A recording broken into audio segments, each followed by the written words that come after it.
Hello दोस्तों, आप सभी का एक और एनिमे रिकमेंडेशन की वीडियो में स्वागत है। जहां आज की वीडियो के अंदर मैं तुम्हें 7 ऐसी एक्शन पैक्ड एनिमे सीरीज बताने वाला हूं जिसके अंदर मेन कैरेक्टर रिवेंज के लिए पागल हो जाता है और इसी वजह से इसकी जर्नी तुम्हें एक सेकंड के लिए भी बोर नहीं होने देगी। और सारी ही सीरीज बहुत तगड़ी है क्योंकि इस लाइनअप के अंदर कुछ तगड़ी मास्टरपीस भी मैंने इंक्लूड करी है। तो वीडियो को एंड तक जरूर देखना अगर तुम इन्हें मिस नहीं करना चाहते हो। तो चलो जल्दी से शुरू करते हैं।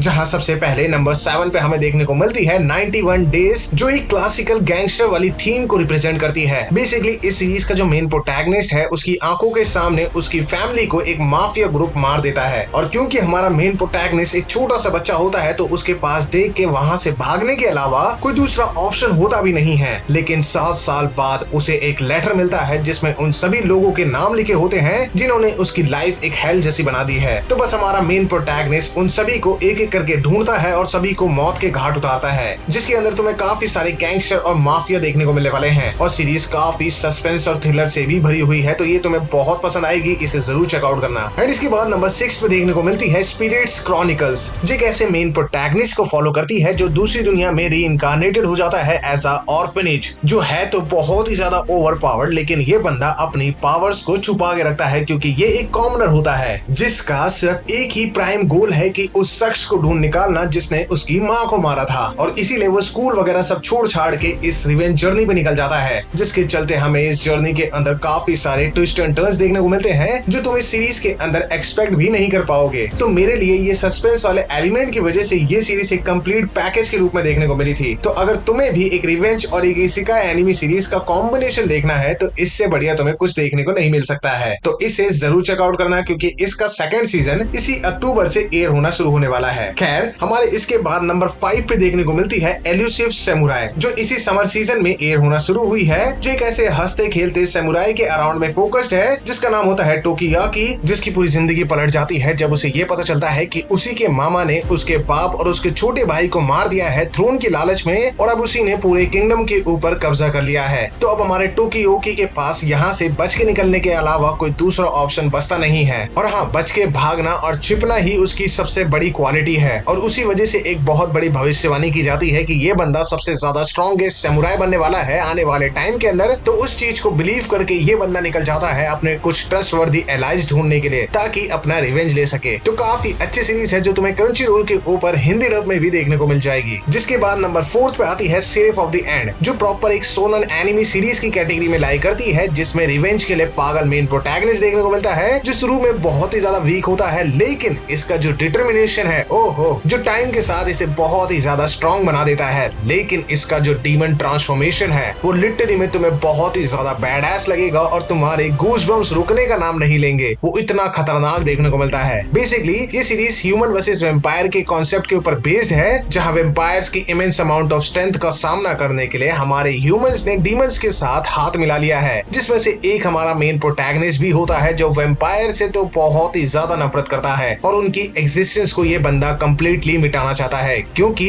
उन्होंने उससे उसका सब कुछ छीन लिया होता है। जो तुम सीरीज देखोगे तो तुम्हें खुद पता लग जाएगा और बहुत तगड़ी सीरीज है ये। जिसके बाद नंबर 3 पे आती है डोरोरो। जरा इमेजिन करके देखो एक विलेज जिसकी कंडीशन बहुत ही ज्यादा खराब हो चुकी है, काफी सालों से बारिश नहीं हो रही है, फसल उग नहीं रही है, किसान पागल हो चुके हैं। तो विलेज का चीफ अपने विलेज की प्रॉस्पेरिटी के लिए 12 डीमंस से एक समझौता कर लेता है। बदले में वो डीमंस उसके बच्चे के लिम्स और सभी ऑर्गन्स छीन लेते हैं, लेकिन वो बच्चा फिर भी सरवाइव कर जाता है, जिसे आगे जाके एक डॉक्टर प्रोस्थेटिक दे देता है तो ये बंदा चल फिर सकता है। लेकिन ये बंदा डिसाइड करता है कि ये उन डीमंस को हॉन्ट करेगा। तो ये डोरोरो नाम के एक छोटे से बच्चे के साथ एक जर्नी पे निकल जाता है, जहां जैसे जैसे ये डीमन को डिफीट करता चला जाता है इसकी एबिलिटीज वापस आने लगती हैं, जैसे कि सुनने की, बोलने की, देखने की, ये सारी उसे धीरे धीरे मिलने लगती। तो काफी तगड़ी सीरीज है जिसकी एनिमेशन थोड़ा एस्थेटिक स्टाइल में देखने को मिलेगी और एक्शन तो बहुत कमाल का है, तो इसे भी जरूर चेकआउट करना। एंड इसके बाद नंबर 2 पे आती है rising of a shield hero, जहां 4 कैरेक्टर को किंगडम ऑफ मेल्ड्रोमैक में समन कर लिया जाता है ताकि वो उस किंगडम को बचा सके और ईच हीरो को एक स्पेशलाइज्ड वेपन दिया जाता है, जैसे कि sword, spear, bow and shield, जिसमें से नाओफूमी जो इस सीरीज का मेन प्रोटैगनिस्ट है वो बनता है एक शील्ड हीरो। मतलब कि वो एक बैटल के दौरान में सिर्फ शील्ड ही यूज कर सकता है, जो सुन के ही लगता है कि भला ये बंदा शील्ड से क्या ही कर लेगा, लेकिन सीरीज उससे भी ज्यादा अनएक्सपेक्टेड एडवेंचर तुम्हारे सामने रखेगी। और इस सीरीज का रिवेंज पार्ट इस सीरीज को और भी ज्यादा इंटरेस्टिंग बना देता है, क्योंकि हमारे मेन प्रोटैगनिस्ट की जो पर्सनैलिटी है वो उसी तरीके से देखने को मिलती है। क्योंकि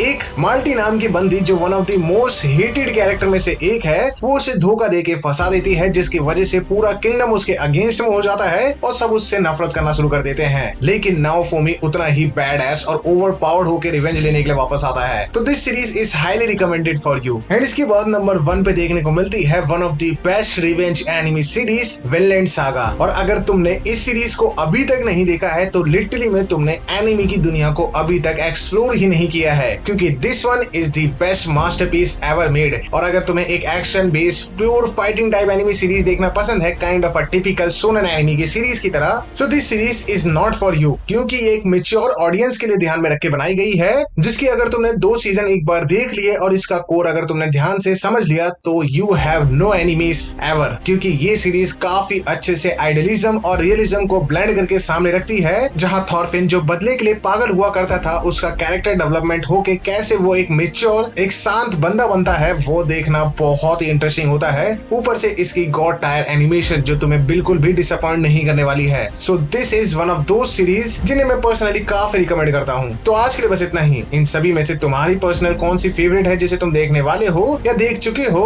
उसे कमेंट करके बताना बिल्कुल मत भूलना। और हाँ, कमेंट में ये सब मेंशन मत करना कि बिजर कहाँ है, एओटी कहाँ है, ब्ला ब्ला, ये सारी सीरीज क्यों नहीं है। तो देखो, बहुत सारी रिवेंज एनिमी सीरीज है जिनको मैं फ्यूचर में और रिकमेंड करूंगा, लेकिन मैं अभी चाहता था कि तुम्हें ऐसी सीरीज बताऊं जो बहुत ही अंडररेटेड है। मतलब सारी तो नहीं, कुछ तो अंडररेटेड है इनमें से। तो अगर तुम्हें ऐसी ही एनिमी रिकमेंडेशन और मांगा से रिलेटेड कंटेंट देखना पसंद है तो हाँ, चैनल को सब्सक्राइब जरूर करते जाना, ताकि तुम्हें फ्यूचर में ऐसी ही वीडियोस देखने को मिलती रहे। बाकी हाँ, हिंदी डब एनिमी सीरीज देखना पसंद है तो डिस्क्रिप्शन में मैंने सारी हिंदी डब मेंशन कर रखी है, तुम उन्हें भी जाके चेकआउट कर सकते हो। बाकी मिलते हैं किसी और वीडियो के साथ, तब तक के लिए जय Hind and thanks for watching.